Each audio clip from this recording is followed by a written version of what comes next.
October 26, 1998, right in the middle of one of the wildest periods in wrestling history, when larger-than-life personalities were battling it out every Monday night, and the line between hero and villain didn't really exist anymore. But while the chaos was playing out on TV, something else was happening. Because at home, in living rooms, basements, and probably way past your bedtime, there was one game that didn't just capture that energy, it let you control it. We're talking WCW nWo Revenge.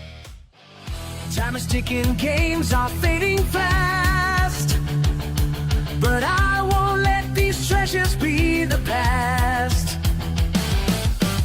Got my mission cartridges in hand, bringing back the fun across the land. Power up, level up, got a high score in my heart. Press start, let's restart, time to tear those pixels apart. Throw adventures with your boy Dave. Back in the mid-80s, I was obsessed with wrestling, but more specifically, what was known as the WWF at the time. You know, before they later changed to WWE after the legal battle with the World Wildlife Fund. And while I'd still watch WCW here and there because they had some of my favorite characters, WWF was the one that had me completely hooked. These were the kinds of personalities you didn't forget. Hulk Hogan, Macho Man Randy Savage, Andre the Giant, The Ultimate Warrior, that list could go on forever. This wasn't just wrestling, it was pure entertainment. I remember going to sleepovers or birthday parties where we'd rent the WrestleMania VHS tapes and it felt like we were watching it live because there was no way our parents were shelling out for the pay-per-view. We'd create our own matches, storylines, names, and finishers, and of course, someone always ended up getting hurt. The toys only made it better. The action figures with the full ring setup, the wrestling buddies from Tonka, and I can't forget about the cartoon series, Hulk Hogan's Rockin' Wrestling. So when WWF WrestleMania hit the Nintendo Entertainment System in 1989, I knew I had to have it. Now sure, it felt more like you were punching and kicking your way through a match rather than wrestling, but it didn't matter. You were finally playing as your favorite superstars, and that alone made it awesome. As the years went on, more games hit the consoles and arcades, and who didn't love WWF WrestleFest? With each new release, we got better graphics, bigger rosters, and new mechanics. But somewhere along the way in the early 90s, something changed. At least for me anyway. The WWF started to lose some of its magic. The characters I grew up with began to fade out and eventually disappeared altogether. I couldn't tell if it was just me getting older or if the product had really cooled off. I'd still check out the occasional video game here and there, but nothing really pulled me back in.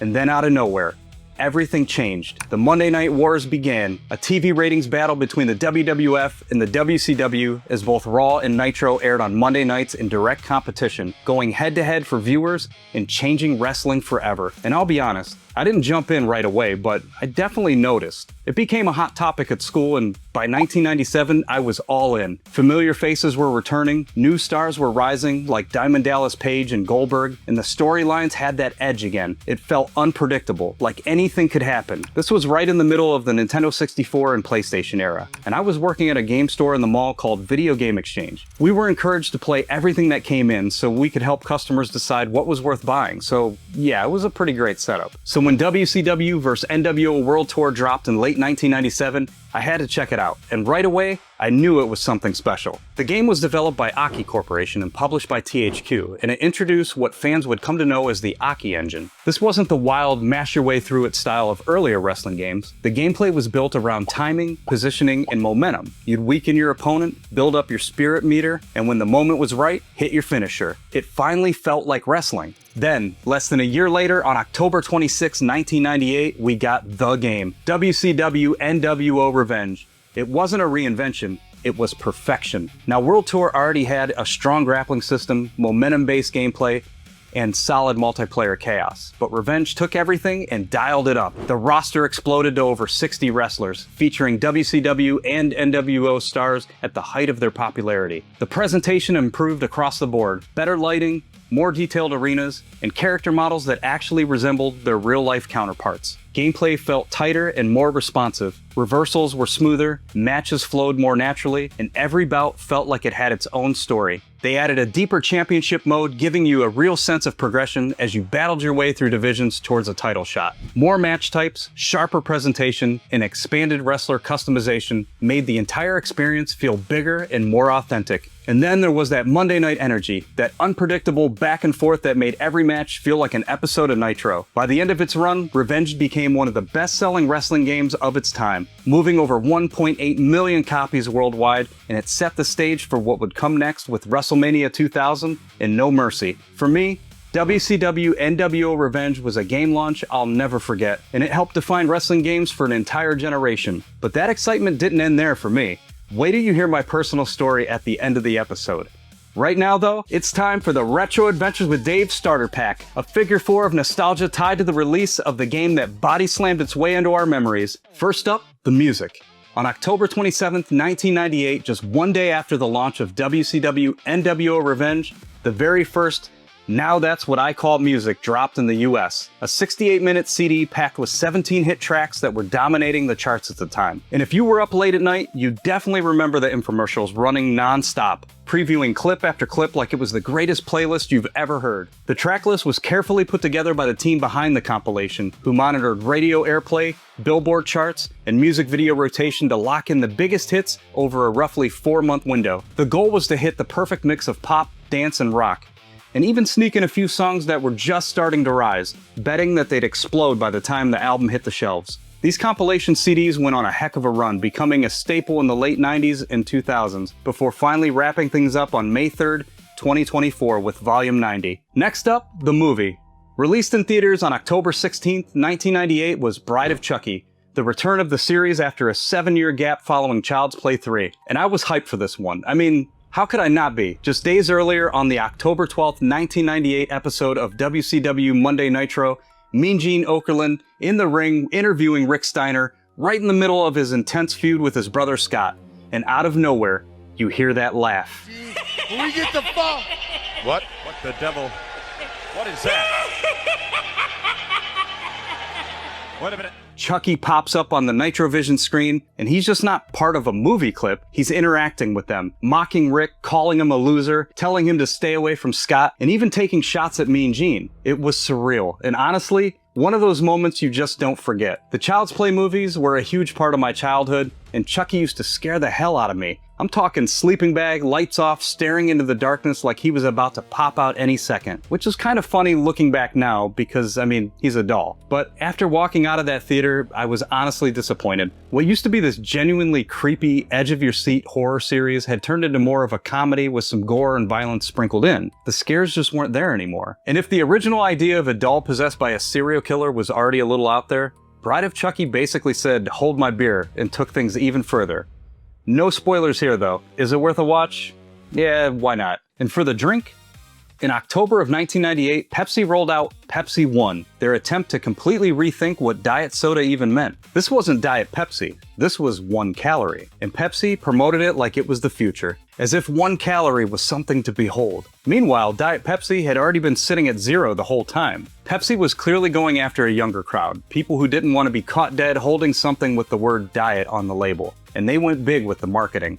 The commercials starred Cuba Gooding Jr. and pushed this idea that Pepsi One was something different. Now I remember when this launched, but I don't ever remember actually trying it, because while Pepsi was out here reinventing soda, I was fueling my late nights with Surge. And for the craze, in October of 1998, Furby hit store shelves. I was 18 at the time, so I wasn't exactly lining up to grab a talking ball of fur, but that didn't matter, because these things were everywhere. By the time December rolled around, Furbies had completely taken over. They were sold out in stores, impossible to find, and parents were on a full-blown mission to track one down. I remember that even in my video game store in the mall, people were coming in and asking if we had them, like somehow we were hiding a secret stash behind the counter. But looking back now, it makes sense. Over 40 million of these things were sold in just a few years. But here's something you may or may not remember. There were all these rumors going around about possessed Furbies. Kids were convinced these things were alive, talking on their own, making noises in the middle of the night, just being straight up creepy. But in reality, Tiger Electronics explained it pretty simply. As the batteries started to die, the voice would slow down and drop in pitch. So something like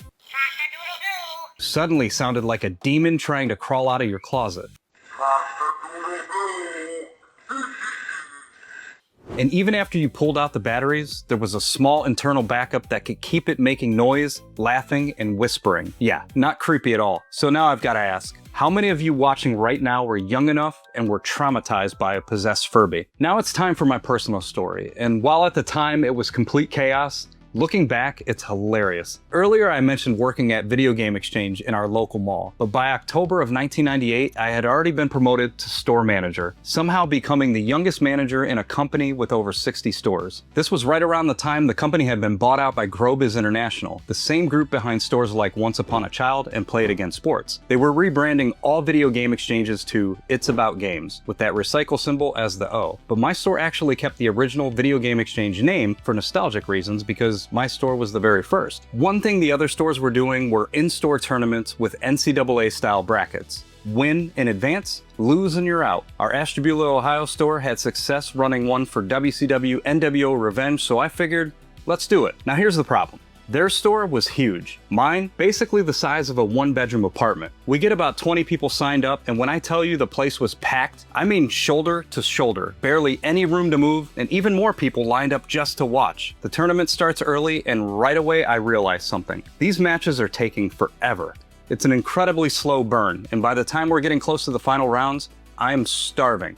Like, I might pass out type starving. So I make what I think is a quick, harmless decision. I tell my employee Matt, hey, run the next match and I'm gonna grab something from the food court. I leave for maybe about 10 minutes, and I come back and I can tell from the commotion that something bad had just happened. Apparently, while I was gone, a guy showed up late, completely missed the start time. Now, if I'm there, there's no chance he's getting in, but Matt, trying to do the right thing, lets him enter the tournament. So now this guy gets dropped into the Final Four, wins his match, and just like that, he's in the championship, while people who got knocked out earlier are furious. Some of them already stormed out before I even got back, and I'm just standing there like, wait, who's this guy? Matt's explaining everything to me while the championship match is happening, and I'm just watching this disaster unfold in real time. And then it happens. The late entry guy wins, and all hell breaks loose. The other finalist is losing it, yelling, swearing at me, knocking over standees, and honestly, I thought it was about to get physical. So in a split-second decision, I just say, stop. You both win, okay? You both win. But here's the part I forgot to mention. First place was a $100 store credit. I only had approval from my general manager to comp one, so that other $100 came right out of my pocket. So what started as a fun little tournament to promote the store ended up costing me $100. And that's gonna wrap up this episode of Retro Adventures with Dave. Every episode gets its own custom starter pack t-shirt to capture that moment in time. For this one, the October 26, 1998 starter pack tee features parody versions of today's game and all 4 pop culture items I talked about. You can grab one by hitting the link in the description. There's also a brand new custom song for this episode, so go check out Final Four Riot, inspired by my revenge tournament story that completely spiraled into chaos. If you enjoyed visiting the past with me, hit that subscribe button and the bell so you get notified anytime I drop new content. Then most importantly, head to the comments and share your memories of WCW nWo Revenge or anything else I talked about on this episode. Thanks for watching, everyone, and I'll see you in the next Retro Adventures. Retro Adventures with your boy Dave. 98 in the mall, whole room packed tight. Tiny little store, but the move felt right. Controllers on the table, hands all sweaty. Dave at the counter like, y'all ready? WCW and nWo, it's about to go down. Dave yells, let's go! Quarterfinal grind, matches running long. Back and forth battles kinda seem like Pong. Dave looking at the clock, stomach growling loud. Need something to eat, said he to the crowd. He stepped out the door just for a minute or two, and that one little move made the whole place brew. One more name at the end of the line, late entry slid in right on time. The room got stiff, then the room got cold. Final Four got flipped and they lost control. Final Four Riot, Final Four Riot. Late in the game, set the room on fire. Final Four Riot, Final Four Riot. One bad call and the crowd got higher. Room on fire. Whole room on fire. Late entry grabbed the sticks, calm in his face.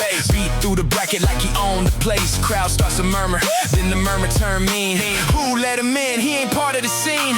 Semis got ugly, then the finals got worse. Every cheer hit back like a sideways curse. Now the crowd gets restless, yelling out names. Soda on the floor, and nobody blamed. Dave came back through the door with the bag in his hand, saw that